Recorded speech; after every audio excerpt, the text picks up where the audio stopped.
मैं हूं आपके साथ हर्षिता और आप देख रहे हैं प्रेस एक्सप्रेस। राष्ट्रवादी पक्ष के विधायक अमोल मिटकारी ने कहा कि कई दिनों से राज्यपाल हो या भारतीय जनता पक्ष महापुरुषों के लिए अपमानजनक शब्दों का इस्तेमाल कर रहे हैं। इसके लिए एक सख्त कानून लाना जरूरी है, पर सत्ताधारियों की हरकतें देखें तो लगता है कि ये ना ही महापुरुषों के लिए संवेदनशील है और ना ही किसानों को लेके, क्योंकि जब भी ऐसे विषयों पर चर्चा की जाती है तो सत्ताधारी आपस में मजाक करते हैं और एक दूसरे पर चॉकलेट फेंकते नजर आते हैं। इनकी मंशा पर हमें शक है, ये कहा राष्ट्रवादी पक्ष के अमोल मिटकारी ने।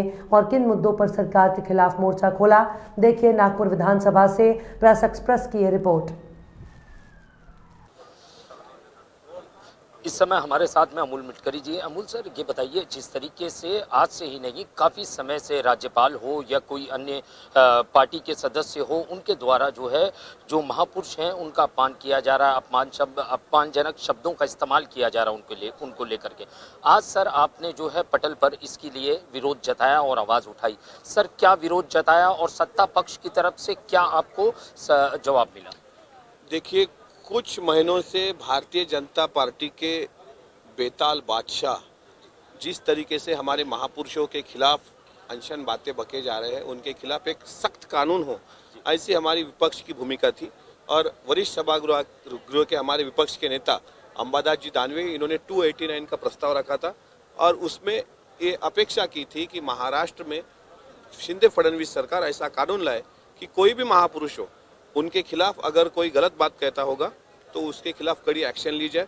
इसलिए हमने प्रस्ताव रखा था और हमें एक्सपेक्टेड था कि देवेंद्र जी अच्छी तरीके से उस पर जवाब देंगे। लेकिन पूरा अगर संसद में आप गौर करोगे तो संसद का कोई विधायक सत्ताधारी में उसके लिए सीरियस नहीं था। वो नहीं चाहते कि ऐसा कोई कानून आए, वही यही चाहते हैं, यानी उनके विधायक जो है वो ये चाहते होंगे कि हम रोज कुछ ना कुछ अनाप शनाप बकते रहेंगे, फिर हमारी मीडिया में चर्चा होगी और हमें मंत्री पद मिलेगा।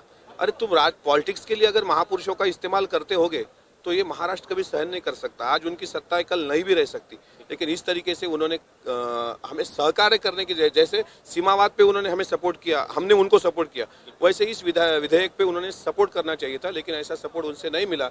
ये बहुत शर्मनाक और बहुत ही बदनसीबी वाली बात है। सर मैं अगर बात करूं आदित्य ठाकरे के ऊपर जिस तरीके से आरोप लगे, जो है श्रद्धा के जो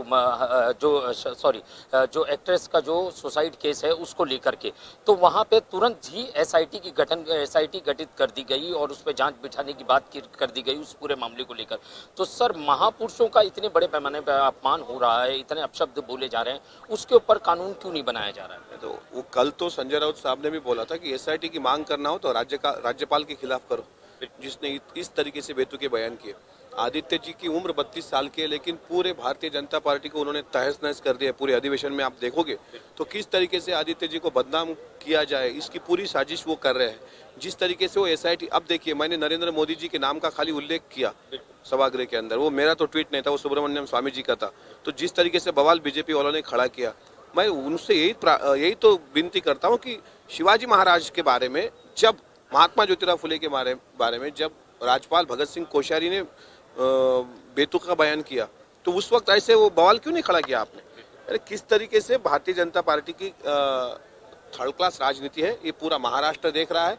अगर ऐसा कानून नहीं होता होगा, दिशा सालियान को लेकर आदित्य जी की चौकसी एसआईटी के द्वारा हो, इस तरीके से महाराष्ट्र पे कोई फर्क नहीं पड़ेगा। और महाराष्ट्र की जनता देख रही है इनको दोनों हाउस में कि ये कितने सीरियस है हमारे महापुरुषों के बारे में, लेकिन दे आर नॉट सीरियस और उनको इसका खामियाजा भुगतना पड़ेगा। सर एक आखिरी सवाल, विदर्भ का अधिवेशन 2 सालों के बाद में आज विदर्भ में अधिवेशन हो रहा है। सर ये बताइए कि आज पूरे महाराष्ट्र में अगर किसानों की बात की जाए तो आंकड़ों में सब में ज्यादा आत्महत्या करने वाले किसान विदर्भ के किसान हैं। तो किसानों को लेकर के क्यों चर्चाएं नहीं हो रही है? क्या उनके लिए पैकेजेस लाए जा रहे हैं सरकार की तरफ से, सत्ता पक्ष की तरफ से? सरकार को ये अधिवेशन 8 दिन के ऊपर पहली बात तो चलने नहीं देना था। वो नहीं चाहते थे कि 8 दिन के ऊपर अधिवेशन हो।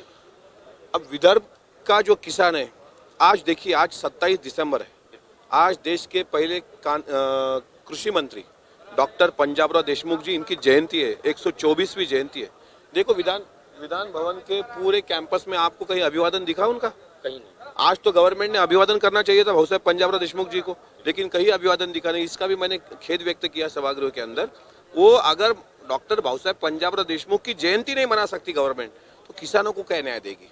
इसे यानी मैं 8 दिन से पिछले 8 दिन से मैं सभागृह का कामकाज देख रहा हूँ, उसमें ऐसा ही दिखता है कि किसानों का कोई मसला निकले तो ये हंस देते हैं, कोई चॉकलेट खाता है, कोई किसी पे चॉकलेट फेंकता है, कोई किसी के यानी कोई टीका टिप्पणी करता है, ऐसे इस तरीके से करते वो। इसके मुद्दे जितने मोदी जी के मुद्दे पे वो सीरियस बने, उतने सीरियस वो किसानों पे बनते नहीं। इसलिए किसानों का मोर्चा, पुरानी पेंशन वालों का आज मोर्चा आया, उनकी भी डिमांड थी। किसानों पे चर्चा ही नहीं होने दी।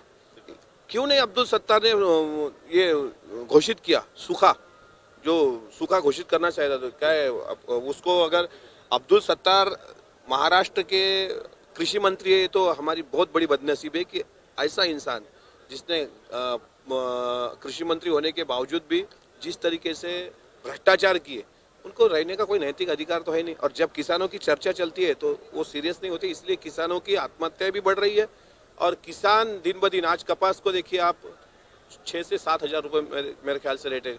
क्या आप पूछो कपास उगाने वाले किसानों को कि 6-7 हजार में वो कहाँ तक सेटिस्फाइड है? पिछली गवर्नमेंट में 14,000 रुपये का रेट था पर क्विंटल के पीछे, आज ये गवर्नमेंट वो भी नहीं दे पा रही। और अधिवेशन पे 500-600 करोड़ रुपए उड़ा दिए गवर्नमेंट ने, हालांकि जरूरत भी नहीं थी अधिवेशन लेने की। ये 500-600 करोड़ यहीं पे बचाकर वहाँ बम्बई में लेते थे अधिवेशन, तो कोई फर्क नहीं पड़ता था। अगर वो 600 करोड़ किसानों को बांटते थे तो किसान खुश रहता था। तुकडोजी महाराज इसी विदर्भ से आते हैं, उनका भजन था, जब किसानों की देखूं भलाई तब मैंने खुशियां मनाई। जब किसान भला होगा, जब किसान सुखी होगा, तब हमारा भला होगा। और अगर कोई किसान को दुखाता होगा तो बड़े बड़े लोगों के साम्राज्य यहाँ नहीं टिके, वो भी मिट्टी में चले गए। तो ये सरकार किस गली में खसखस है साहब? धन्यवाद सर। ये थे अमूल मिटकरी जी, जिन्होंने साफ शब्दों में कहा, जिस तरीके से मैं विदर्भ की बात करूं, विदर्भ में ये अधिवेशन हो रहा है नागपुर में, मगर आंकड़ों की अगर मैं बात करूं तो पूरे महाराष्ट्र के अंदर अगर सब में ज़्यादा किसानों ने कहीं आत्महत्या की है तो ये महाराष्ट्र की वो भूमि है, विदर्भ की, जहां पे किसानों ने बड़ी संख्या में आत्महत्याएं की है। मेरा सवाल था अमूल मिटकरी जी से, क्या सरकार इस समय जो सरकार है महाराष्ट्र के अंदर, वो किसानों के मुद्दों को लेकर क्या सहनशील है? तो उनका साफ कहना था कि सरकार जब किसान की बात आती है तो विधान भवन के अंदर वो आपस में चुटकुले बोलने लगते हैं और जो है हंसने मुस्कुराने लगते हैं। इनको जो है किसानों की आत्महत्या से या उनके परिवार की पीड़ा से उन्हें कोई लेना देना नहीं है। कैमरामैन साटविलकर के साथ सहीशेख की रिपोर्ट, प्रेस एक्सप्रेस नागपुर।